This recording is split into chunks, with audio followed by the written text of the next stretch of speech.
Good evening, everyone, and welcome back to the Kolgos Operation, a map-based Fistful of Toes wargame campaign. Today, we're going to be looking at operations continuing on June 12th throughout the end of the day.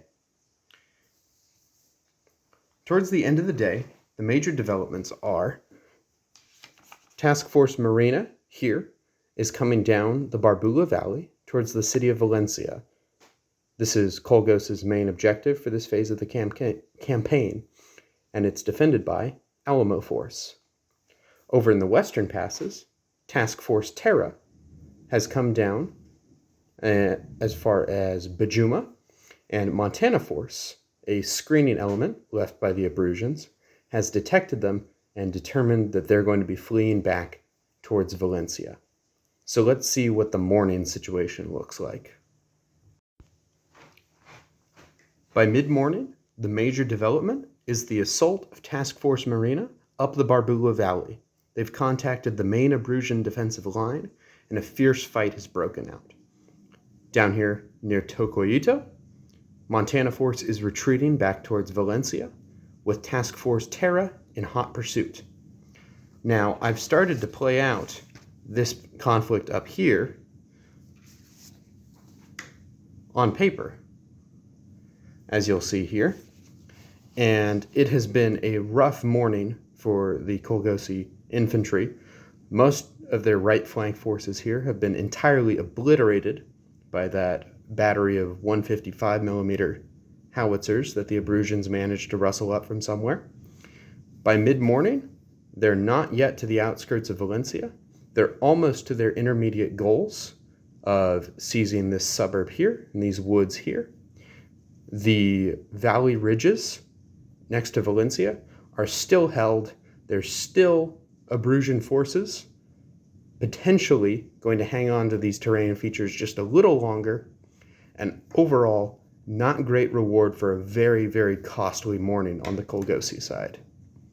But now we need to consider the strategic picture. Everything you see on here, which is the sum of 1, 2, 3, 4, 5, 6, call it 7 companies roughly, and the heavy tanks here. This is the sum total of everything that Alamo Force Commander has. Now Montana Force is coming to join him. This force is maybe a third of the size of Alamo Force, so he's expecting minor reinforcements. If you look at the distances here, they should be arriving late in the day on the 13th. However, Task Force Terra is a couple battalions, fairly large. Now, Commander Alamo Force has a serious choice to make. He has to choose whether he's going to pull troops off of the firing line here, maybe cede this terrain north of the city to the enemy, in order to concentrate deeper in Valencia and start to think about opening a second front. Or he can say, you know what, Montana Force, they got this in the bag. I'm going to let them set up a final stand at this road junction. Here, let me zoom in for you guys. I can let Montana Force take this road junction. I'll hold them north of the city. We'll see how it goes. The final option, and the one that would be most likely least accepted by his leadership, sorry about the noise in the background there, is to take both forces, say, you know what? We need reinforcements, and beat feet to the east along this highway and get entirely out of the way. So what I'm going to do for you guys live on camera is I'm going to fetch a die. 1 second. Here it is, the die in question. Don't mind the markings. It's regulation weight. Best money can buy. What I'm going to do with this die is I'm going to declare some things. So, on a 1 or a 2, the commander of Alamo Force is going to keep his forces divided, and Montana Force is going to try to hold off the southern assault here. On a 3 or a 4, he's going to combine these forces and try to do a 2-front defense, which means retreating from some of his territory he's been defending throughout the morning battle. Now this is why I'm doing this in the middle here, because this battle is only halfway over. I need to know the big picture choices before I can finish playing this out. On a 5 or a 6, both of these forces are going to retreat to the east as fast as their little wheels can go, and we're probably going to turn the campaign clock forward a couple days to see what kind of reinforcements show up. So, moment of truth. Let me zoom out so you guys can see this and know it's legit. That's a 5. So, we have an immediate withdrawal of both of those forces. They're probably going to hold the line. I think here is pretty much the most important strategic junction. If they give this up, not only do the attackers now have 2 options that they can continue the assault, it also opens up a sea line of communication.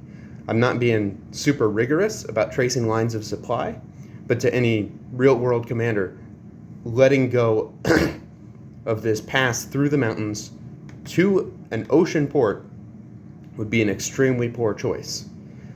So, that's what we're going to figure out the exact movements of now. Here are the positions of the respective forces at noon, and since each force can move approximately 1 inch on this map, which I'm calling 10 miles, per 3-hour operation, by 3 in the afternoon, Alamo Force can be here, Montana Force can be about there, and by the 6 p.m., which I call the end of the movement day, we don't do overnight marches here, Alamo Force and Montana Force will be in approximately these positions. Now, Montana Force is a cavalry unit, motorized cavalry, but they're moving slightly faster than Alamo Force, which is more infantry heavy. Now, the important thing to decide is, obviously, these forces are going to be in pursuit, right? They've let a large enemy force get away. This battle here turned into, from a very costly assault, into suddenly an immense gain in ground as the enemy forces flee out of position to support this operational move to the east. Looking all the way back to episode 1, we discussed the war plans. If you recall, the Kolgosi war plan involved seizing this valley here, biting and holding. That's the game plan there. So I think that's how we're going to end this campaign day of operations. We're going to say June 13th, the Kolgosi forces have occupied Valencia. The Abruzzian forces are in retreat down the main highway to the east. And now we need to sit down, roll out the reinforcements, and handle the next couple days of operations. I don't think there are any battles coming up imminently. I'm going to determine what losses Alamo Force took, because if you remember, they were pretty heavily committed here. I don't think this company here or this company here are going to get out of here if the commander orders everyone to, hey, fall back, we're abandoning Valencia. So I'll determine those losses, and I think that's going to be about it for this video. All right, let's wrap up the Abruzzian losses from the Battle of Bajuma. So they've already taken some units here and some units here.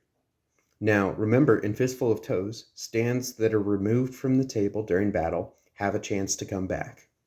We're going to say, in this case, wounded troops, prisoners taken, you flee the field of battle, you lose those partial recoveries.